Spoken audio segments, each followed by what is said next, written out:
Hello and good morning everyone.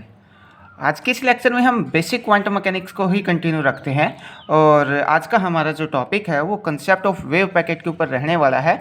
और इस topic को स्टार्ट करने से पहले हम थोड़ा सा बात करेंगे इससे पहले वाले लेक्चर में के ऊपर, जहाँ पे हमने डी ब्रोगली हाइपोथेसिस या डी ब्रोगली प्रिंसिपल के बारे में पढ़ा था। तो वहाँ पे डी ब्रोगली साहब ने क्या बोला था? डी ब्रोगली साहब ने बोला था कोई भी अपने पास मटेरियल पार्टिकल है, उस मटेरियल पार्टिकल से एसोसिएटेड एक वेव होगी जिसको मैटर वेव या फिर डी ब्रोगली वेव बोला। ठीक है। और वहाँ पे हमने उस डी ब्रोगली वेव की वेवलेंथ भी निकाली और डिफरेंट पार्टिकल के लिए भी हमने डी ब्रोगली वेवलेंथ निकाली, जैसे इलेक्ट्रॉन के लिए निकाली, चार्ज पार्टिकल के लिए निकाली, प्रोटॉन के लिए निकाली, न्यूट्रॉन के लिए निकाली, अल्फा पार्टिकल के लिए और किसी गैस मॉलिक्यूल्स के लिए। इन सब के लिए हमने डी ब्रोगली वेवलेंथ निकाली। ठीक है। और साथ में जो रिलेटिविस्टिक्स मोशन है और नॉन रिलेटिविस्टिक्स मोशन है, इन दोनों में भी हमने डी ब्रोगली वेव निकाली। पर अब यहाँ पे प्रॉब्लम ये थी कि डी ब्रोगली साहब ने ये बोला था कि मेरे पास ये एक मटेरियल पार्टिकल है और ये मटेरियल पार्टिकल जब मूव कर रहा है तो इससे एसोसिएटेड क्या होगी? एक वेव होगी जिसको मैटर वेव बोला था। ठीक है। तो बाद में क्या किया गया, इस मैटर वेव की वेलोसिटी को कैलकुलेट किया गया और साथ में इस पार्टिकल की वेलोसिटी को कैलकुलेट किया गया। तो जब वेव की वेलोसिटी को कैलकुलेट किया गया तो वेव की वेलोसिटी ज़्यादा आ रही थी पार्टिकल की वेलोसिटी से। ठीक है। अब अगर वेव की वेलोसिटी ज़्यादा आ रही है और पार्टिकल की वेलोसिटी कम आ रही है तो हम ये कैसे बोल सकते हैं कि ये वेव उस पार्टिकल से एसोसिएटेड है? ठीक है। तो ये कंसेप्ट फिर यहाँ पे कैंसिल किया गया। ठीक है, कि पार्टिकल से एसोसिएटेड एक वेव होती है। उसके बाद ये बताया गया कि पार्टिकल से एसोसिएटेड वेव नहीं होती, ग्रुप ऑफ वेव होती है। और यहाँ से फिर कंसेप्ट निकल के आया किसका? वेव पैकेट का या फिर ग्रुप वेव का। ठीक है। तो यहाँ पे आज के इस लेक्चर में हम ये सब पढ़ने वाले हैं और साथ ही जो पहले वाला लेक्चर है उसमें हमने जो डी ब्रोगली वेवलेंथ निकाली थी। ठीक है। तो उस डी ब्रोगली वेवलेंथ के ऊपर हम कुछ एक या दो न्यूमेरिकल करने वाले हैं जो काफ़ी टाइम एग्जाम में पूछे भी जाते हैं। ठीक है। तो ये सब न्यूमेरिकल हम बिल्कुल लास्ट में करेंगे। इससे पहले हम ये जो कंसेप्ट ऑफ वेव पैकेट है इसको सोल्व करेंगे। ठीक है। तो according to de Broglie there is a wave associated with matter particle. कोई भी मटेरियल पार्टिकल होता है उससे एसोसिएटेड एक वेव होती है जिसको क्या नाम दिया गया? मैटर वेव नाम दिया गया, फिर या फिर डी ब्रोगली वेव नाम दिया गया। ठीक है। तो हमने यहाँ पे कंसीडर कर लिया कि अपने पास एक वेव है, ये अपने पास क्या है? एक वेव का इक्वेशन है psi equal to A sine omega T minus K X. ठीक है। ये हमने एक वेव मान ली और ये वाली जो टर्म है omega T minus K x के, यहाँ पे वेव वेक्टर है, एक्स डायरेक्शन में वेव प्रोपेगेट कर रही है, ओमेगा यहाँ पे एंगुलर फ्रीक्वेंसी एंगुलर वेलोसिटी है, टी उसका टाइम पीरियड है। ठीक है। तो ये अपने पास क्या है? ये वाली टर्म रिप्रेजेंट करती है किसको? फेज को। ठीक है। और ये कंप्लीट हमने क्या मान ली? एक वेव मान ली। ठीक है। अब जो अपने पास फेज वेलोसिटी है, फेज वेलोसिटी एक वेव की वेलोसिटी है। अब हम यहाँ पे क्या करेंगे? ये जो फेज है इसको कांस्टेंट रख के हम कैलकुलेट करेंगे चीज़ों को। इस फेज को कांस्टेंट रख के और मैं चीज़ों को कैलकुलेट करूँगा या फिर मैं एक स्टैंडिंग वेव मान के यहाँ पे कैलकुलेशन करूँगा। ठीक है। या तो आप कांस्टेंट फेज बोल सकते हो या फिर आप स्टैंडिंग वेव मान के भी कैलकुलेट कर सकते हो। ठीक है। तो फॉर फेज वेलोसिटी ये वाली टर्म हमने यहाँ पे एज इट इज उठाई, omega T minus K x equal to constant. हमने बोला था कि हम फेज को कॉन्स्टेंट मान के कैलकुलेशन करेंगे। अब हमने क्या किया? इसका डिफरेंशिएशन किया, ओमेगा को एज इट इज लिखा, टाइम को स्मॉल अमाउंट में ले लिया, के को एज इट इज रखा और जो एक्स है डिस्प्लेसमेंट एक्स डायरेक्शन में उसको स्मॉल अमाउंट में लिख लिया, इक्वल टू क्या रख लिया? 0 रख लिया। ठीक है। अब ये वाली टर्म को उठा के इक्वल टू के साइड से इस तरफ लेके आया, इधर माइनस की थी, इधर आके ये प्लस की हो जाएगी। ठीक है। अब ये dt है, इस dt को उठा के उस तरफ लेके चला जाता हूँ और k को उठा के मैं इस तरफ ले आता हूँ तो अपने पास ये वाली इक्वेशन आ जाएगी। अब dx बाई dt क्या होता है? डिस्प्लेसमेंट अपॉन टाइम क्या होता है अपने पास? डिस्प्लेसमेंट अपॉन टाइम होता है वेलोसिटी। तो इसको हमने क्या बोल दिया? vp बोल दिया, ओमेगा k और सॉरी ओमेगा बाय k, और इसको हमने क्या नाम दिया? फेज वेलोसिटी नाम दिया। अब यहाँ पे अपने पास ये जो vp आ रहा है, vp को हम क्या बोलेंगे? vp को बोलेंगे वेव की वेलोसिटी। vp क्या है अपने पास? vp है अपने पास वेव की वेलोसिटी, वेव वेलोसिटी लिख सकते हैं, वेव वेलोसिटी। ठीक है। अब नेक्स्ट स्टेप में हम क्या करते हैं? नेक्स्ट स्टेप में हम इसको हमने क्या बोल दिया? फेज वेलोसिटी भी बोल दिया। अब नेक्स्ट स्टेप में मैं ये वाली जो इक्वेशन आई है अपने पास, इसको मैं एच कट से मल्टीप्लाई करवा देता हूँ और एच कट से मैं इसको डिवाइड करवा देता हूँ, इधर मल्टीप्लाई करवा दिया। ठीक है। अब एच कट ओमेगा और एच कट के क्या होता है? एच कट ओमेगा अपने पास होता है एनर्जी। ठीक है। और एच कट के क्या होता है, क्वांटम मैकेनिकल मोमेंटम होता है, तो इसको हमने क्या बोल दिया, पी बोल दिया। तो नेक्स्ट स्टेप में हमने यहाँ पे यही किया, एच कट से मल्टीप्लाई करवाया, एच कट से डिवाइड करवाया, तो ये ऊपर वाली एच कट ओमेगा क्या हो जाएगा, ई हो जाएगा, और एच कट के क्या हो जाएगा अपने पास, पी हो जाएगा। ठीक है। अब नेक्स्ट स्टेप में क्या करते हैं, अपने पास ई फॉर क्या है, एनर्जी। एनर्जी को क्या लिख सकता हूँ मैं, एम सी स्क्वायर लिख सकता हूँ। पी क्या होता है अपने पास, मोमेंटम होता है, तो इसको मैं मास इंटू वेलोसिटी लिख सकता हूँ। ठीक है, सॉरी, मास इंटू वेलोसिटी। तो नेक्स्ट स्टेप में हमने यहाँ पे यही किया है, V P equal to M C square, और पी की जगह क्या रखा, mass into velocity. M C M क्या हो जाएगा, कैंसिल हो जाएगा। वी पी इक्वल टू क्या जाएगा अपने पास, सी स्क्वेयर और पी आ जाएगा। ठीक है। पी यहाँ पे पार्टिकल की वेलोसिटी को रिप्रेजेंट करता है, वी पी यहाँ पे वेव की वेलोसिटी को रिप्रेजेंट करता है। ठीक है। इसके बाद हम यहाँ पे यूज करेंगे किसका, थ्योरी ऑफ रिलेटिविटी का यूज करेंगे। तो थ्योरी ऑफ रिलेटिविटी क्या बोलती है कि किसी भी मटेरियल पार्टिकल की जो वेलोसिटी है वो लाइट की स्पीड से ज़्यादा नहीं हो सकती। अब किसी मटेरियल पार्टिकल की जो वेलोसिटी है वो लाइट की स्पीड से ज़्यादा नहीं हो सकती, तो हम क्या लिख सकते हैं, v लेस देन होगा c से, और इसको उधर उठा ले जाऊँ तो क्या हो जाएगा, 1 लेस देन होगा v बाय सी से। ठीक है। अब अपने पास ये वाली जो इक्वेशन आई है इसको मैं क्या लिख सकता हूँ, सी स्क्वायर लिख सकता हूँ। तो इस सी स्क्वायर को कैसे लिख सकता हूँ, C dot C divide by V लिख सकता हूँ। तो यहाँ पे हमने यही लिखा है। ठीक है। अब इस केस में यहाँ पे क्या आ रहा है, अपने पास जो वेव की वेलोसिटी है वो ग्रेटर देन आ रही है किसे, सी से, और नेक्स्ट स्टेप में वी पी है वो ग्रेटर देना रहा है किसी सी से, और वी जो पार्टिकल की वेलोसिटी है वो बहुत ज़्यादा स्मॉल आ रही है किसी सी से। तो हम क्या बोल सकते हैं, जो वी पी है वो बहुत ज़्यादा बड़ा है किसे, वी से। वी पी बोले तो वेव की वेलोसिटी बहुत ज़्यादा है किसे, पार्टिकल की वेलोसिटी से। तो हम यहाँ पे क्या बोल सकते हैं कि पार्टिकल की वेलोसिटी कम है और उससे एसोसिएटेड वेव की वेलोसिटी क्या है, ज़्यादा है। ठीक है। ऐसा इस कैलकुलेशन से अपने को पता लग रहा है। ठीक है। तो पार्टिकल से एसोसिएटेड वेव नहीं होती तो अब क्या होता है, तो फिर बाद में बताया गया पार्टिकल से एसोसिएटेड वेव नहीं है, यहाँ पे पार्टिकल से एसोसिएटेड क्या होती है, ग्रुप ऑफ वेव होती है।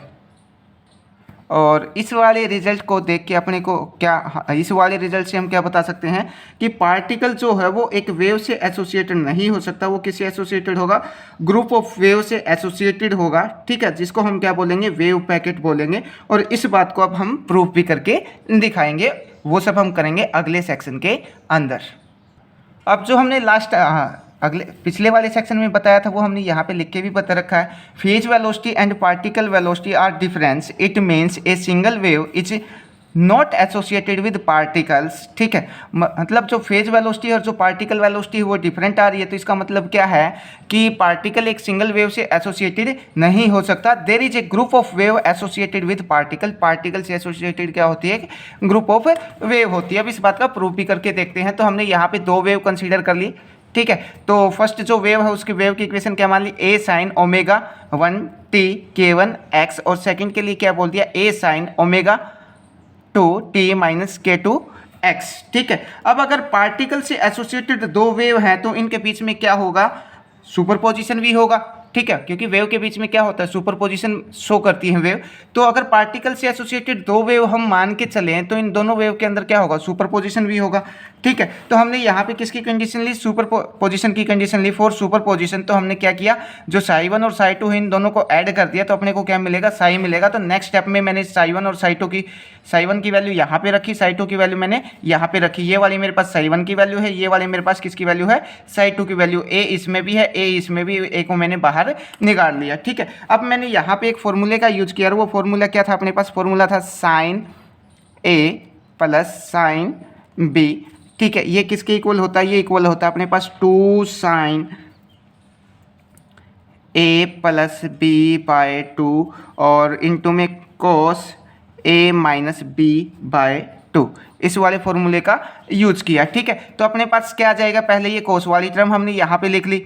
ठीक है, पहले ये कोस वाली टर्म यहाँ पे लिखी, उसके बाद ये a माइनस बी ये वाली टर्म हमने यहाँ पे जैसे फॉर्मूला था वैसे अरेंज करके हमने यहाँ पे लिख दिया। ठीक है, अब हम ये वाली जो इक्वेशन है इसको मैंने इक्वेशन नंबर स्टार बोल दिया यहाँ पे। ठीक है, अब इस इक्वेशन में मैं कुछ सपोज कर लेता हूँ, जैसे ओमेगा 1 है वो अप्रोक्सीमेट किसके इक्वल है, ओमेगा 2 के इक्वल है। जो k1 है वो अप्रोक्सीमेट किसके इक्वल है, k2 के इक्वल है। और ये तो ये माइनस वाली टर्म में था। ठीक है, अब ये ओमेगा 1 और ओमेगा 2 के बीच में प्लस है, ओमेगा 1 और ओमेगा 2 क्या मान लिया हमने, इक्वल मान लिया। ओमेगा किसके इक्वल मान लिया, ओमेगा 2 के इक्वल मान लिया।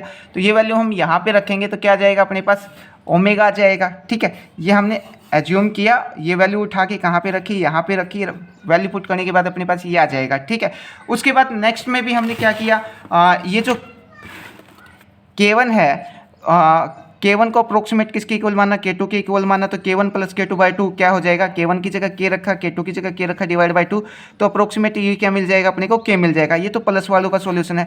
उसके बाद माइनस वालों के लिए omega 1 minus omega 2 divide by 2। ठीक है, तो इसको हमने अप्रोक्सीमेट डेल्टा ओमेगा के इक्वल मान लिया और ये वाली टर्म को हमने अप्रोक्सीमेट डेल्टा K के इक्वल मान लिया। और ये जितने भी वैल्यू है, ये वाली, ये सब वैल्यू उठा के हम कहाँ पे पुट करेंगे, इस इक्वेशन नंबर स्टार के अंदर पुट कर देंगे। ठीक है, अब यहाँ पे हम ये बोल सकते हैं कि इन दोनों का जो डिफरेंस है वो क्या है, बहुत ज़्यादा स्मॉल है, तो इसलिए हमने डेल्टा ओमेगा मान लिया। यहाँ पे जो डिफरेंस है वो क्या है, बहुत ज़्यादा स्मॉल है, उसको तो हमने डेल्टा के बोल दिया। सब वैल्यू पुट करने के बाद अपने पास ये वाली इक्वेशन आ जाएगी इक्वेशन नंबर स्टार के अंदर। जब आप पुट करोगे तो बड़ी आसानी से ये इक्वेशन आपसे निकल जाएगी। अब ये वाली जो इक्वेशन है वो अपने को क्या रिप्रेजेंट करके बताती है, ये वाली जो टर्म है, ये वाली यहाँ तक की ये जो इक्वेशन है ये अपने को रिप्रेजेंट करके बताती है एम्पलीट्यूड,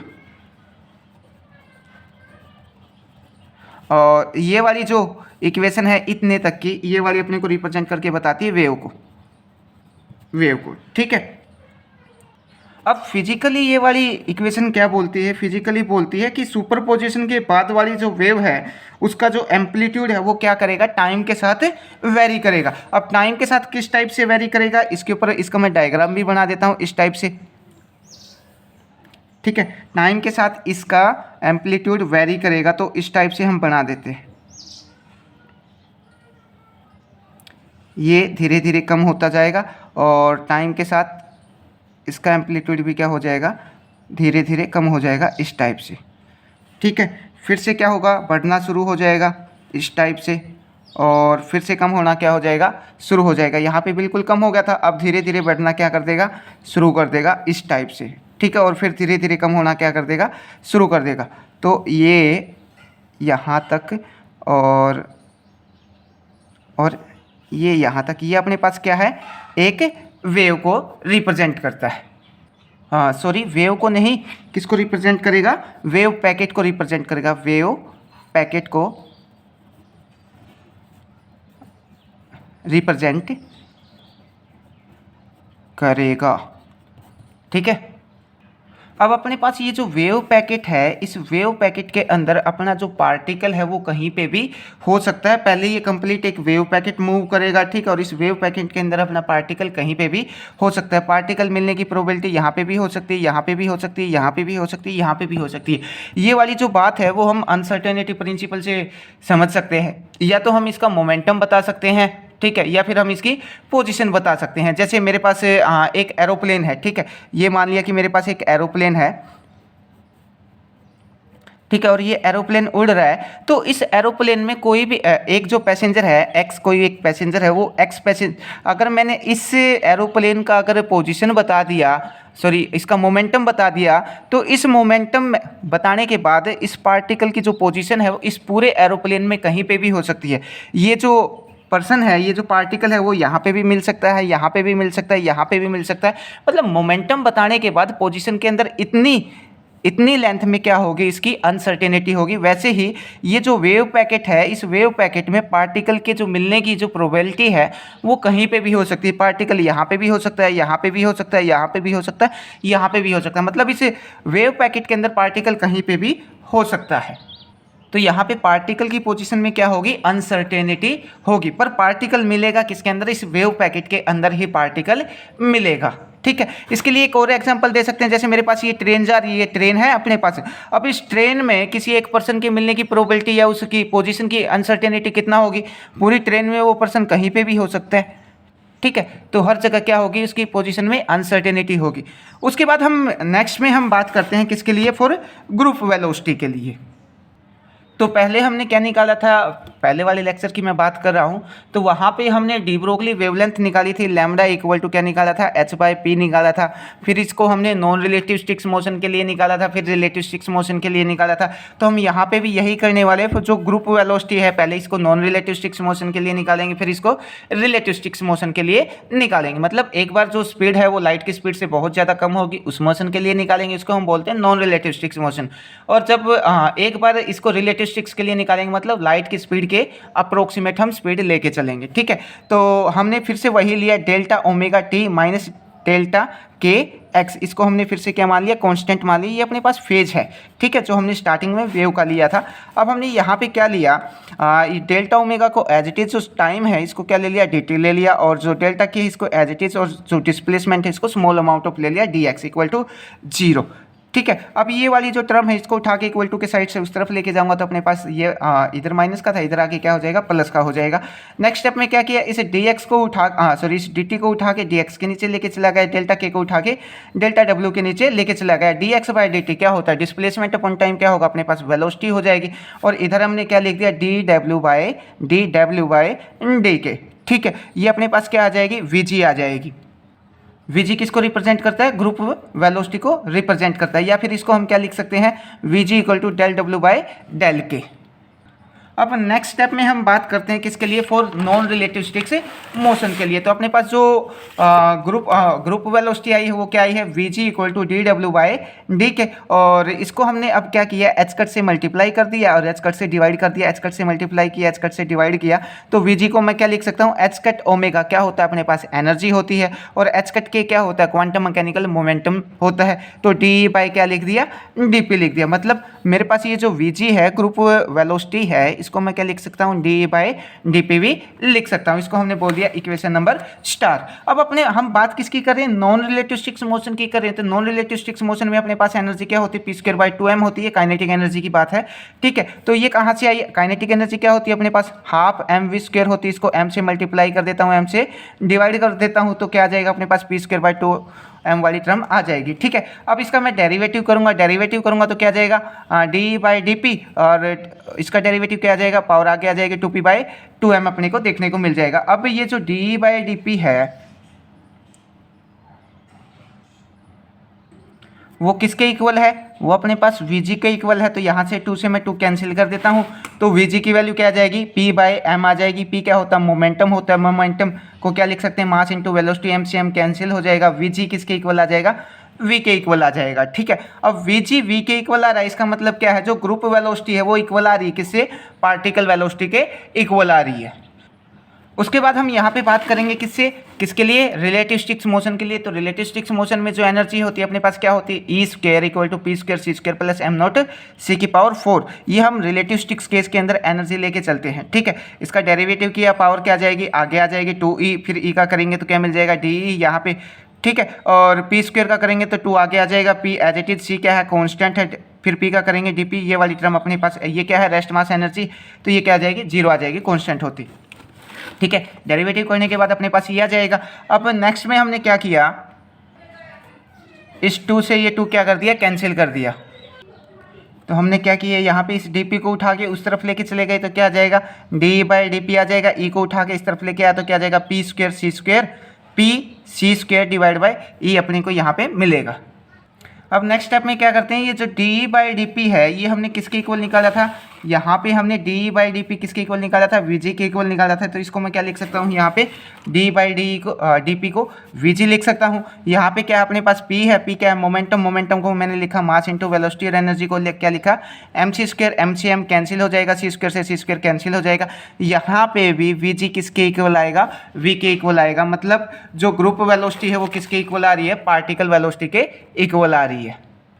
तो हम यहाँ पे बोल सकते हैं कि जब डी ब्रोगली साहब ने बोला कि एक मटेरियल पार्टिकल से जब मूव करेगा तो उससे एसोसिएटेड क्या होगी, वेव होगी। पर वहाँ पे वेव की वेलोसिटी ज़्यादा आ रही थी और पार्टिकल की वेलोसिटी क्या आ रही थी, कम आ रही थी, ठीक है।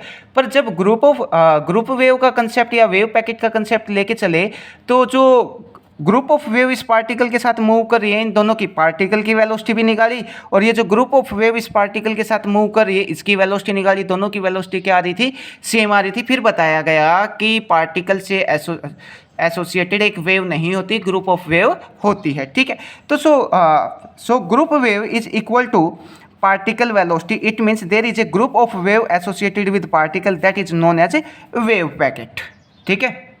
अब अगर इसको फर्दर सोल्व करना चाहें तो वी जी इक्वल टू अपने पास क्या था, ओमेगा बाई के, अभी हमने पीछे निकाला है, ठीक है। तो ओमेगा की वैल्यू निकालता हूं तो के को उठा के उधर लेके चला जाऊंगा, बोथ साइड क्या कर दिया, डेरिवेटिव कर दिया, किसके, के रिस्पेक्ट में, इधर यू इंटू वी, ठीक है। और यहाँ पे क्या किया फिर, डी ओमेगा बाई डी के किसके इक्वल है, वी जी के इक्वल है, इसको हमने क्या बोल दिया, वी पी पार्टिकल की वेलोसिटी बोल दिया, ठीक है, के एज इट इज़। और यहाँ पे क्या आ जाएगा, डी पी बाई डी के आ जाएगा। के क्या होता है अपने पास, वेव वेक्टर क्या होता है, 2 पाई लैम्डा। तो के की वैल्यू हमने यहाँ पे रखी, तो क्या आ जाएगा, सॉरी किसकी वैल्यू चाहिए अपने को, डी के की वैल्यू चाहिए, हाँ के की वैल्यू हम यहाँ पे पुट करेंगे, नीचे क्या है डी के है तो इसका डेरिवेटिव कर दिया, डेरिवेटिव करने के बाद अपने पास ये वाली वैल्यू आ जाएगी, दोनों वैल्यू उठा के यहाँ पे इस इक्वेशन में पुट करेंगे तो अपने को ये देखने को मिल जाएगा, ठीक है। और सब कैंसिल आउट होने के बाद अपने पास वी जी किसके इक्वल आ जाएगा, V P minus lambda D V P by D lambda के इक्वल आ जाएगा, ठीक है। तो ये था अपने पास किसका जो कंसेप्ट ऑफ वेव पैकेट है वो था। उसके बाद हम कुछ न्यूमेरिकल करने के लिए कह रहे थे जो एग्जाम में काफ़ी टाइम पूछे जाते हैं। तो पहला न्यूमेरिकल क्या है, find de Broglie wavelength of proton of energy 1 mega electron volt, इसको सोल्व करेंगे। सेकंड क्या है, find de Broglie wavelength of electron energy 300 kilo electron volt, ठीक है। तो सबसे पहले ये प्रोटॉन वाला सोल्व कर लेते हैं। यहाँ पे अपने पास जो ईके है, एनर्जी कितना है, एनर्जी है अपने पास 1 मेगा इलेक्ट्रॉन वोल्ट। तो ईके हमने कितना बोल दिया, सॉल्यूशन फर्स्ट के लिए, ठीक है। तो ईके अपना कितना है इस स्टेटमेंट में, ईके है अपने पास 1 मेगा इलेक्ट्रॉन वोल्ट है, ठीक है। और रेस्ट मास एनर्जी कितना है प्रोटॉन का, एम नोट सी स्क्वायर, ये होता है अपने पास 938 मेगा इलेक्ट्रॉन वोल्ट के आसपास होता है, ठीक है। अगर rest mass energy kinetic energy के इक्वल है तो हम क्या लेके चलते हैं, रिलेटिविस्टिक्स मोशन लेके चलते हैं, ठीक है। अब यहाँ पे दोनों इक्वल नहीं है तो हम कौन सा मोशन लेके चलेंगे, नॉन रिलेटिविस्टिक्स मोशन लेके चलेंगे, for non relativistics motion,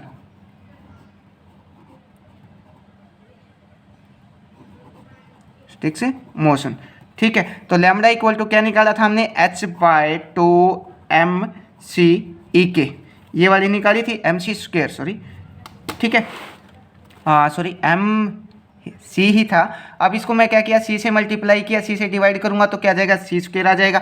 lambda equal to क्या आ जाए, मिलेगा अपने को एच सी, और ये मिलेगा 2m0 सी स्क्वायर, और साथ में ई के मिलेगा, ठीक है। एच प्लैंक्स कांस्टेंट है, सी क्या है अपने पास, स्पीड ऑफ लाइट है, ठीक है। m0 सी स्क्वायर रेस्ट मास एनर्जी किसका, प्रोटॉन की, ये सब वैल्यू मैं यहाँ पे पुट कर दूंगा, पुट करने के बाद अपने पास रिजल्ट आ जाएगा, ठीक है। इस टाइप से सोल्व कर सकते हो। सेकंड जो अपने पास क्या है, इलेक्ट्रॉन की एनर्जी दे रखी कितनी, सॉल्यूशन सेकंड में क्या है अपने पास, जो ईके है वो अप्रोक्सीमेट कितना दे रखा है, 300 किलो इलेक्ट्रॉन वोल्ट दे रखा है। उसके बाद जो रेस्ट मास एनर्जी है इलेक्ट्रॉन की वो कितना होती है, 511 किलो इलेक्ट्रॉन वोल्ट, ठीक है। अब यहाँ पे रेस्ट मास एनर्जी अप्रोक्सीमेट किसके इक्वल है, काइनेटिक एनर्जी के इक्वल है, तो रिलेटिविस्टिक्स केस यहाँ पे अप्लाई कर देंगे। तो फॉर रिलेटिविस्टिक्स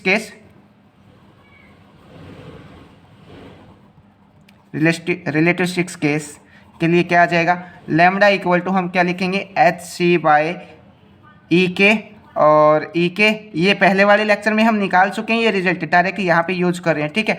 एच की वैल्यू है, सी की वैल्यू है, ई के की वैल्यू है, ई के की वैल्यू है, एम नोट सी स्क्वायर, इसकी वैल्यू, सब वैल्यू यहाँ पे पुट कर देंगे। पुट करने के बाद अपने पास क्या आ जाएगा, रिजल्ट आ जाएगा, ठीक है। तो ये जो कंसेप्ट ऑफ वेव पैकेट है, अगर इसमें से कोई भी बात आपको समझ ना आई हो